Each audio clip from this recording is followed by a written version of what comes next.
जिंदा बेटी जो है वो बेशक तलाक की याफ्ता ही हो, वो उस मुर्दा बेटी से बेहतर है जिसको आप कब्र में दफना के। कम से कम आप उसको हंसता खेलता देखेंगे तो सही।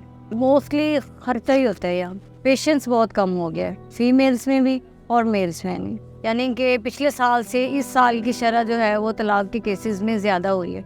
और लास्ट ईयर में एक सर्वे हुआ था, उसके मुताबिक तकरीबन 7,000 समथिंग था, लेकिन इस साल 10,000 समथिंग है।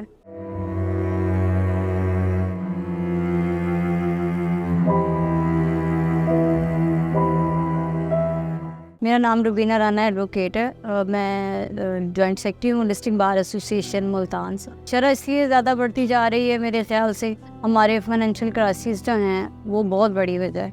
उसके अलावा जो है महंगाई ने जो है वो मेल्स को कुछ ज़्यादा फ्रस्ट्रेटेड कर दिया है, क्योंकि घर के खर्चे जो हैं वो बढ़ गए हैं। इस वजह से तलाक की शरह में इजाफा हो रहा है। ज़्यादातर फीमेल्स ही आती हैं, खुला के लिए आती हैं, क्योंकि जो चीज़ वो चाह रही होती है वो फुलफिल नहीं हो रही होती, जबकि आगे जो है हालात ऐसे होते हैं कि वो इस काबिल नहीं होते या वो उतना उसको मीट नहीं कर पा रहे होते। डेफिनेटली जब वो फ्रस्ट्रेटेड होते हैं, बाहर से एक बंदा थका आ रहा आता है और घर में आके उसको एक लिस्ट मिल जाती है जी ये चीज़ें लेके आनी है, तो वो फ्रस्ट्रेटेड होता है और वो मारपीट शुरू कर देता है। यही अपना उसके पास एक ज़रिया होता है अपनी फ्रस्ट्रेशन को ख़त्म करने का। बच्चों पे तो डेफिनेटली बुरा इम्पैक्ट पड़ता ही पड़ता है। जब पेरेंट्स की अलहदगी हो जाती है तो बच्चे जो है वो बेचारे जलील हो जाते हैं, फार हो जाते हैं। ना उनको माँ रखने के लिए तैयार होती है, ना उसको बाप रखने के लिए तैयार होता है। तो ये बच्चों पे बहुत बुरा असर पड़ता है। वो ना तालीम सही तरह से हासिल कर सकते हैं। बेटियों को ये तरजीह बिल्कुल मत दें कि जी हमने आपकी शादी कर दी है तो अब यहाँ से आपका जनाजा ही आएगा।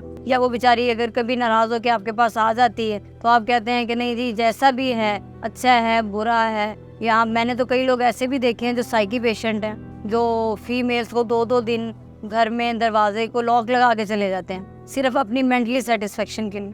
तो ये चीज़ नहीं होनी चाहिए। बिल्कुल आपको इसके खिलाफ आवाज़ उठानी चाहिए और ऐसे बंदे से उसी वक्त छुटकारा हासिल करना चाहिए। मैं अगर यहाँ आज बैठी हूँ तो मैं अपने वालिद के कॉन्फिडेंस की वजह से बैठी हूँ। वो हमेशा ये चीज़ कहते थे कि बेटा किसी से घबराना नहीं है, किसी से डरना नहीं। अगर कोई बात करता है आपने घर आके बताना है ताकि हम उसको सद्दे बाप करें।